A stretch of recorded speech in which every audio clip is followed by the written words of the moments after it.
పెందుర్తిలో భూ కబ్జాదారులకు count down ప్రారంభమైందా? అక్రమ నిర్మాణాలపై ఎమ్మెల్యే పంచకల్ల రమేష్ బాబు ఫైర్. చెరువులు, కాలువలు, ప్రభుత్వ భూముల ఆక్రమణపై భారీ చర్యలకు రంగం సిద్ధం. పెందుర్తిలో భూ కబ్జాదారులకు కౌంట్ డౌన్ ప్రారంభమైందా? అక్రమ నిర్మాణాలపై ఎమ్మెల్యే పంచకల్ల రమేష్ బాబు ఫైర్. చెరువులు, కాలువలు, ప్రభుత్వ భూముల ఆక్రమణపై భారీ చర్యలకు రంగం సిద్ధం.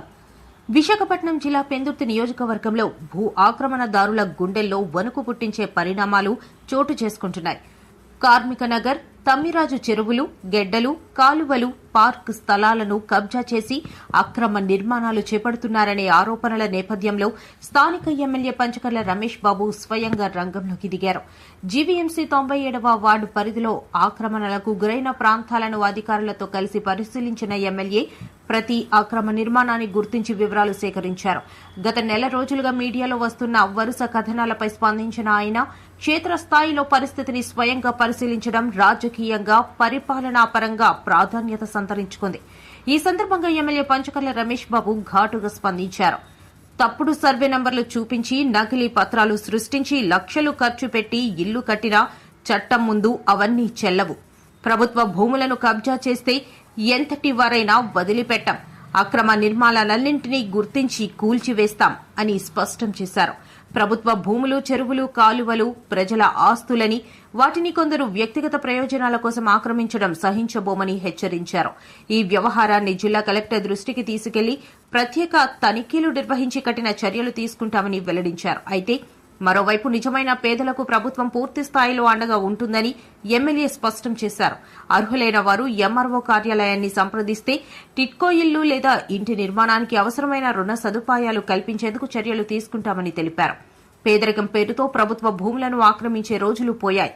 అర్హులకు న్యాయం చేస్తాం, కానీ ఆక్రమణలను మాత్రం ఏమాత్రం ఉపేక్షించమని ఎమ్మెల్యే తేల్చి చెప్పారు. ఎమ్మెల్యే రమేష్ బాబుతో పాటు GVMC zonal commissioner Shankar Rao, MRO Venkatapa Rao, assistant city planner Ramalinga Reddy, irrigation revenue అధికారులు, కూటమి నాయకులు పాల్గొన్నారు. గత వారం క్రితం ప్రెస్ మీట్ చెప్పి పేపర్లు, టీవీల్లో, లోకల్ ఛానల్స్ వస్తున్న ఆక్రమణల మీద నేను మీడియాకి మాట ఇచ్చాను. అధికారులతో ఈ శనివారం మీరు ఏదైతే ఎక్కడైతే ఆక్రమణలు అన్నారో అక్కడ మనం విజిట్ పెట్టుకుందాం అని చెప్పి ఈరోజు అన్న మాట ప్రకారం మేము కానీ, మీరు కానీ, మా అధికారులు కానీ, స్థానిక కార్పొరేటర్లు కానీ అందరం కూడా మనం దిగాం. ఉదయం నుంచి ఏదైతే మీరు చెప్పారో వాటిల్లో చాలా చోట్ల ఆక్రమణలు ఉన్నాయి. మరి గడ్డల్లో పేదవాడికి పోయి ఈ ప్రభుత్వం ఇల్లు కట్టుకుంటానంటే అర్బన్ పరిధిలో 2 సెంట్లు, రూరల్ పరిధిలో 3 సెంట్లు ఇస్తామన్నప్పటికీ చెరువుల్లో, గడ్డల్లో ఆక్రమణలు మాత్రం సహించేది లేదు. వాళ్ళని యాక్సెప్ట్ చేసే ప్రసక్తే లేదు. గౌరవ ముఖ్యమంత్రి గారి ఆదేశాల మేరకు మీరు ఇల్లు పెట్టుకుండా లేని వాళ్ళు, రెవెన్యూ వాళ్ళు కానీ, హౌసింగ్ వాళ్ళు కానీ గతంలో మీకు ఇల్లు ఉందో లేదో వెరిఫై చేస్తారు. వెరిఫై చేసి మీకు లేదు అంటే బాజా భజంతులతో మీకు స్థలం కానీ, ఇల్లు కానీ కేటాయించే బాధ్యత మాది. అది టిడ్కో అవ్వచ్చు, లేదా గ్రూప్ హౌసింగ్ అవ్వచ్చు, లేదంటే కట్టుకునే స్తోమత ఉంటే ఇండివిజువల్ 2 సెంట్ల స్థలం అవ్వచ్చు. మా దగ్గర స్థలం ఉంది, ప్రభుత్వం దగ్గర ఒక మంచి సంకల్పం ఉంది. అయినా ఆక్రమణలు చేసి మేము ఇలాగే వెళ్తామంటే మాత్రం ప్రభుత్వం చూస్తూ ఊరుకోదనేది మాత్రం మీ ద్వారా హెచ్చరిస్తా ఉన్నాం. ఈరోజు ఏదైతే మేము నోటీస్ చేశామో ఈరోజు సాయంత్రం కానీ, రేపు కానీ కలెక్టర్తో కూర్చుని వారిని కూడా ఒకరోజు మార్నింగ్ విజిట్కి రమ్మని మళ్ళీ వారికి కూడా మనం చూపిద్దాం.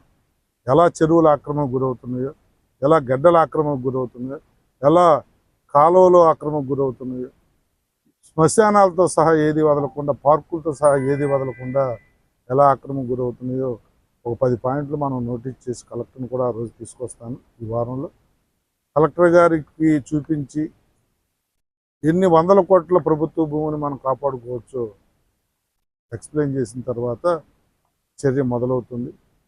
నేను ఒకటైతే చెప్తా ఉన్నాను, ఏ పార్టీ అనేది నాకు సంబంధం లేదు.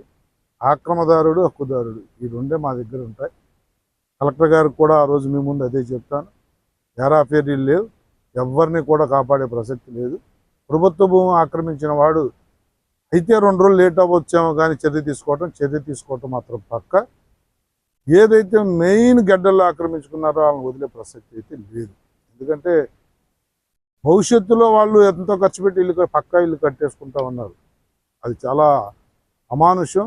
భవిష్యత్తులో ఎప్పుడు కూడా డాక్యుమెంట్ మీకు చెల్లదు, మీకు డాక్యుమెంట్ రాదు. మీరేదో పక్క సర్వే నెంబర్ వేసి ఇంకేదో చేసి మీరేదో ప్లాన్ తెచ్చుకుని ఇల్లు కట్టేసినంత మాత్రం సంబరం చేసుకోవాల్సిన ప్రసక్తి లేదు. నిజం కొన్ని రోజుల తర్వాత నిగ్గు తేలుస్తాం. కలెక్టర్ గారు వచ్చిన తర్వాత పక్కా యాక్షన్ స్టార్ట్ అవుద్దని తెలియజేస్తాం.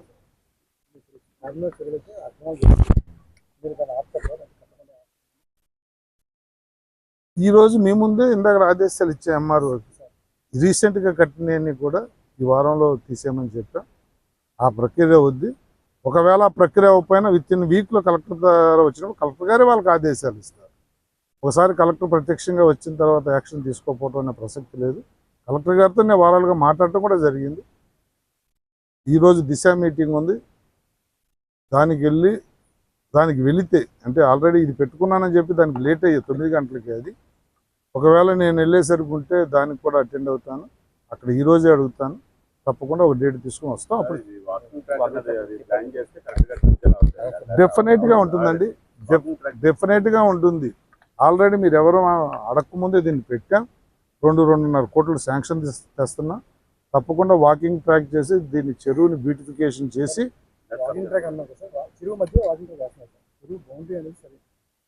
చెరువు మధ్యలో ఏం కాదండి. ఇప్పుడు మామూలుగా నాటడానికి ఇది పెట్టుకున్న దారి కానీ ఇదంతా చెరువే అవుద్ది. వాకింగ్ ట్రాక్ అనేది చుట్టూ బౌండరీ వస్తుంది అంతే తప్ప మధ్యలో వాకింగ్ ట్రాక్ రాదు.